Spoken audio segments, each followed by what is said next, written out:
Hi, everyone. I hope you're all having a good week and you had a good Labor Day weekend.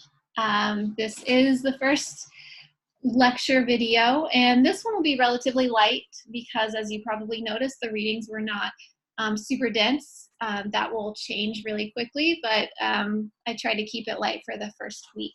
So before I get started on talking about your reading questions and a little bit more about the reading, I want to start by giving you some direct feedback about the first couple of things that you've had to do so far. So first of all, I want to remind you all that you need to respond to at least 2 posts of your classmates when you're doing participation points. So you not only have to post on your own, but you need to respond to 2 other people. So please make sure that you're doing that or you won't get full points. The other thing I should say is I really appreciate that all of you decided to say what classification you got from the political typology quiz. That wasn't something that you had to do. You could have alluded to it, but I appreciate that you were all comfortable enough sharing. You should also sort of look through and see where our class skews. It's not really that much of a surprise because our class seems to be much younger than the general population. Adding to that, students tend to be more liberal, not just because of their age, but just being students overall. But there are some of you that are somewhat in the middle. I'm not sure that we had very many conservative students, but what I want to ask all of you is, as you're starting to engage with each other, I do want you to think about how you can try to include the perspectives that might not be represented here. So of course, I'll try to do that as well, but a lot of the engagement that we have going on is engagement with the classmates rather than engagement with the professor. So it's up to you to sort of see what things you can explore with each other. But I'll do my best to try to help you do that as well. Let's see. As many of you said with the typology quiz, I think that, yes, it's way too black and white. Some people who take this class actually start not knowing where they stand, and so this is a good starting point. But as many of you mentioned, it's definitely not going to fit for everyone. There's always going to be some problems, so that's not surprising, and I really expected it. But these classifications actually change every couple of years. So in a couple of years, if you were to go back, not that you would, but if you did, you'd probably see new classifications. They shift based on the way the population shifts. So yeah, that's something that you could look at in a few years. So with that said, let's go ahead and get into the readings. And like I said, today's going to be a pretty light day, but I want to make sure that I get you into the groove of when I'm going to post these videos and all of that. So let's go ahead and start by looking at, we're going to start with a Childers reading really quick, and then we'll get into something called the narrative paradigm, which was not in your readings, but it will help us understand why a chapter from an ethics class could help us navigate political rhetoric. And then finally, I'll make sure that you know the difference between Federalists and Anti-Federalists. Based on your responses, it seems like most of you are pretty good with that. So let's go ahead and get started. So the first thing, like I said, we're going to start with the Childers article. And this particular article, although it's something like 6 years old, so there's some things that are starting to shift. What Childers was trying to do with this article, and this was his main goal for those of you who are trying to check off the questions, he wanted to better understand the millennial generation and how they participate differently than other generations. He was intrigued by the fact that in the 2008 election, it seemed that the millennial generation was going to vote more than they actually did, right? So the media sort of said, oh my gosh, Barack Obama is bringing all these young people out, and this is so surprising. And then when you actually look at the numbers, it really wasn't that different. And in fact, it wasn't the highest of young voters. In fact, I think that was sometime in the mid-90s. So he recognizes that the media was a little bit wrong, but he also thinks that they might have just been off with the voting. And so he wanted to explore that in more detail. So this gets into sort of how the millennial generation is different from other generations. So some of the things that some of you might have put is that they typically want to see this immediate response, right? And that makes sense because many of this generation, although not all, I'm one of them and I didn't grow up with this, many of them grew up with the internet, or at least had the internet in formative years, like when they were teenagers. And so with the internet, they automatically get responses. They see things change right away. And this is something that's unique for them, right? I mean, of course, the next generations are going to have that too. But Childers really wanted to see how that was affecting them. So one of the things that he said was that they actually tend to be, this isn't surprising for most of you, more open-minded than previous generations. They also tend to do things like volunteer, right? And all of this stems from just, I think, having access to the internet, right? The open-mindedness is like, okay, they've seen other perspectives. The volunteering is that, you know, when you volunteer, like you join a community organization, you can see change right in front of you, right? Sometimes the first day that you start, you see the change happening. And so something that Childers observed is that, okay, sure, they maybe aren't voting at different, in different numbers, but they are doing this a lot more than other younger generations did. And this is really important because they are actually having a big impact. And so one of the reasons why I like to start with this article is because I want us to think about like the millennial generation and all younger generations from a positive perspective as well as a negative perspective. Because I think sometimes we're so focused on like, oh, this generation doesn't participate and blah, blah, blah. And that's not necessarily true. So I wanted to complicate those stereotypes a little bit. Some of you already know this because you know that you participate, but others of you might have that stereotype. And hopefully this Childers article opened up your mind to understanding like citizenship isn't just about voting, it's also about other ways of improving your community, right? And engaging with others and being informed and all of that fun stuff that he got into. So typically in class, what I'll talk about is like the other types of citizens that sort of get overlooked. So young voters always get overlooked in politics because politicians assume that they're not going to vote a whole lot. And so why would they focus on them if they're not going to vote, right? This is starting to shift. I think that we're seeing recent politicians focus on young people. We're seeing people focus on like higher education, which is something that typically targets young voters, although it also targets parents who are about to have kids to go into college, right? But in the class, what we would engage with is like, what are some other citizens who sort of get overlooked? And so you'll see that in some of these slides, typically we'll like talk about this. Oh yeah, so vote, yay. So some other citizens that get overlooked. So anyone who has a felony, in some states they can't actually vote. This sort of gives you a better understanding. I know in Florida, they've actually voted to change this. So this map is a couple of years old. But what's interesting in Florida is that even though the felons do eventually get their voting rights back, they do have to like pay a pretty ridiculous fine in order to get their rights back. So what happened was that like the population in Florida voted to allow felons to get their rights back, and then the politicians in Florida made it a little bit more difficult for that to happen. So there's still some ways of like blocking this from happening, even if the people think that felons should get the right to vote, right? So some of these places, you know, like some places in the South, if you committed a felony, you're never going to be able to vote. And so this is, you know, obviously a problem, but again, in class, we would talk more about that. The other thing you have to keep in mind is like people who are in poverty, people who are homeless, they typically don't engage as much as people who are working class or people who are high income. And, you know, in class, we would talk about some reasons, but some obvious reasons is like, in some places they need IDs to vote and they can't afford to get IDs. So of course they're not going to be able to vote.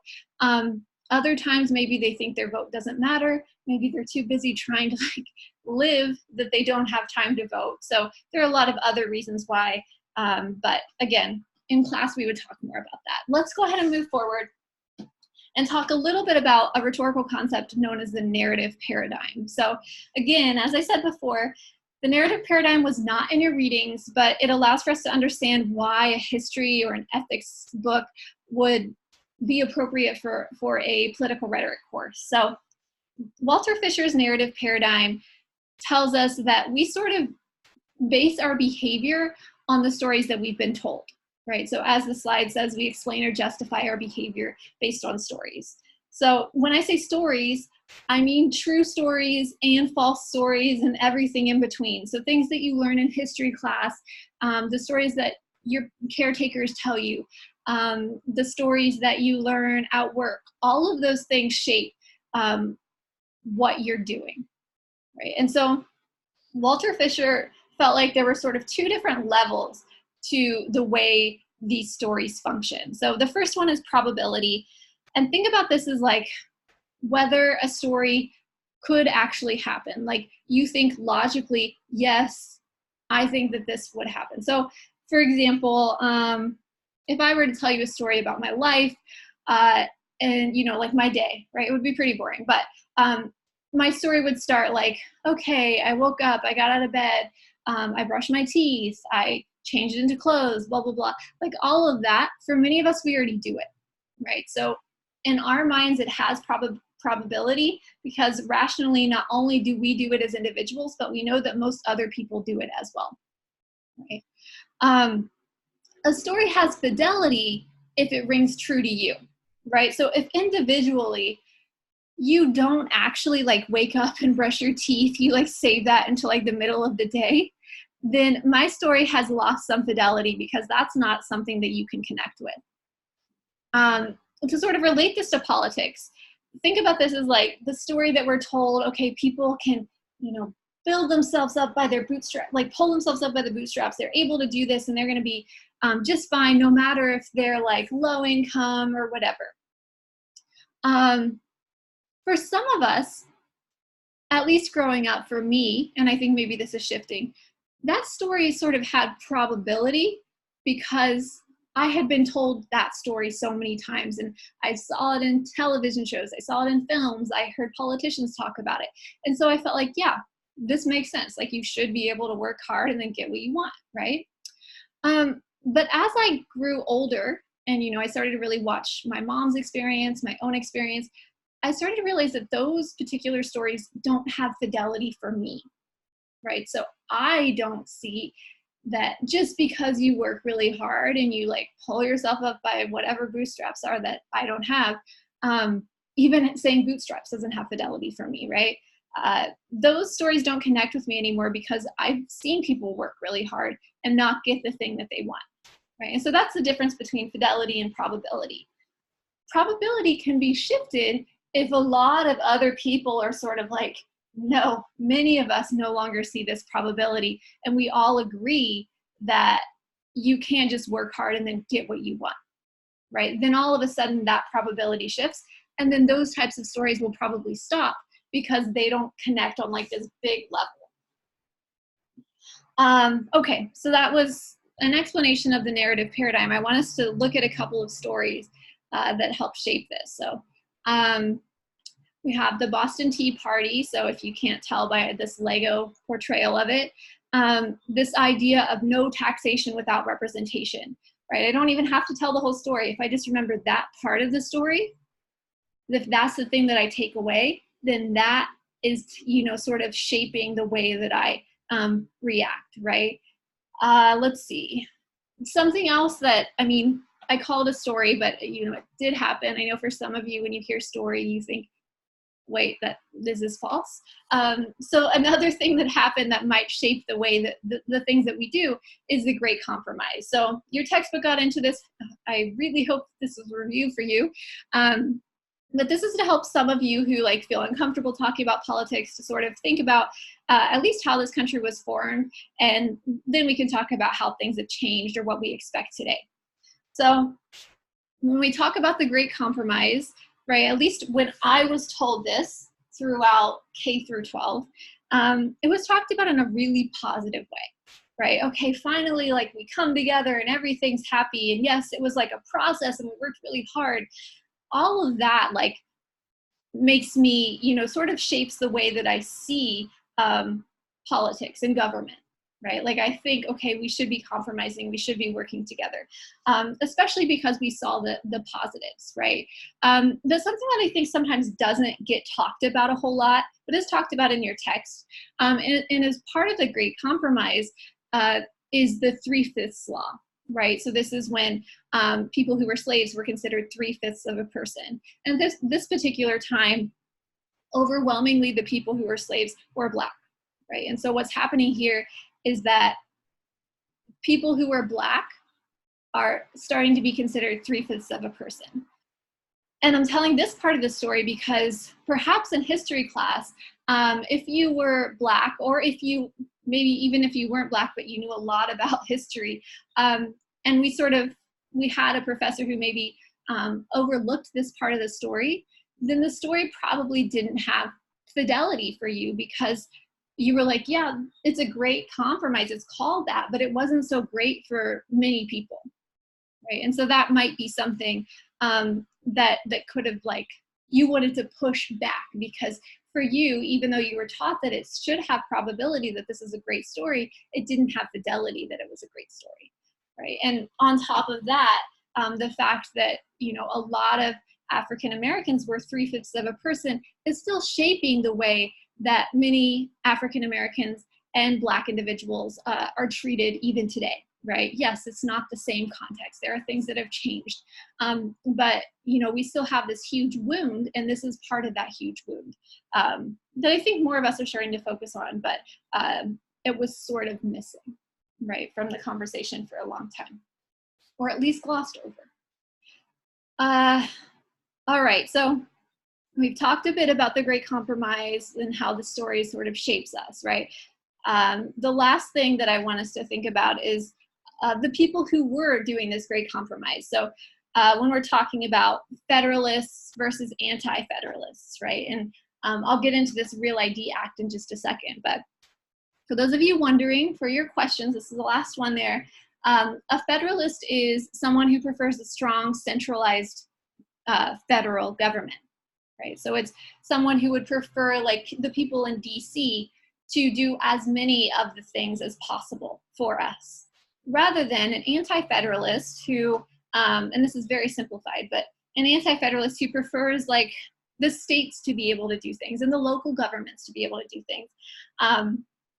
So the strength of a federalist is, and this is why a lot of people wanted the federal government, is it allows for unity of the United States. And at that particular time, people were scared that other countries would take advantage of, like, a not united states, right? And so federal government was something that was really pushed for, right? We can see the benefits of this when we think about things like gay marriage, right? If we have a federal government that says gay marriage or if we have the Supreme Court that says gay marriage should be the rule of the land, then there it goes, right? We don't have state governments able to sort of say, actually, we don't think this is true.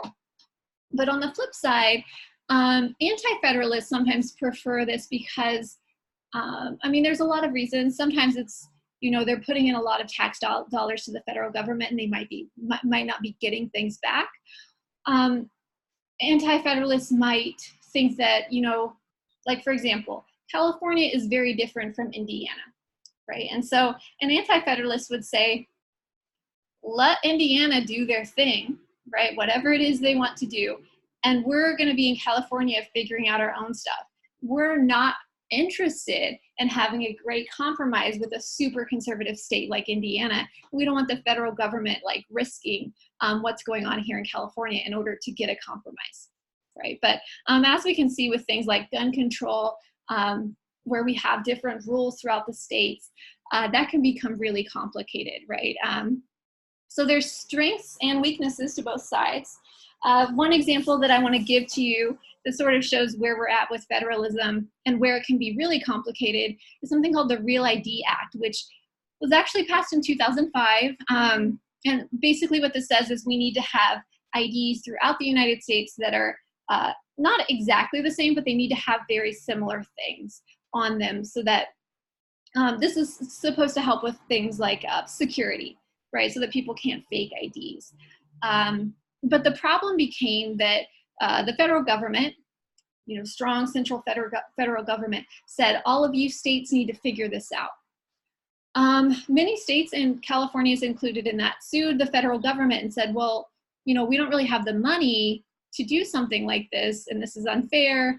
And so it took a long time, but I think last year or the year before, finally all of these lawsuits were settled, and I don't mean settled financially, but like somehow things got worked out, where now California and all other states by, I think it's next year, need to have real IDs. So they need to have IDs that look the same throughout the United States. And so for those of you who maybe haven't gotten a new ID in the last couple of years, you might end up having to use your passport if you're gonna fly or something like that, because your ID won't be useful there. So this is something that if you don't know about, you should probably look up so that you're prepared for it.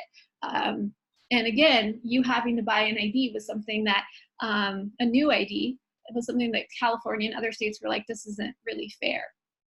Okay. Anyways, that's just an example for you to think about how, even though we don't really have like a Federalist Party and an anti-Federalist Party that are like major, we still have the same sorts of issues happening today. All right, so hopefully by the end of this video, I mean, a lot of this stuff was really just me introducing you to some of these concepts, and we're not really talking heavily about rhetorical theories yet, but hopefully you understand things, at least superficially. The narrative paradigm is really important, and you understand the difference between Federalists and anti-Federalists. I'll end this video by reminding you all that you need to do your participation points by Saturday. Don't forget to comment on each other's. And as always, if you have questions, please, please, please make sure that you're asking me. I'm always here willing to help, but I don't know if you have questions if you don't ask. All right, so as always, thank you so much, and I look forward to hearing your questions if any of you have them.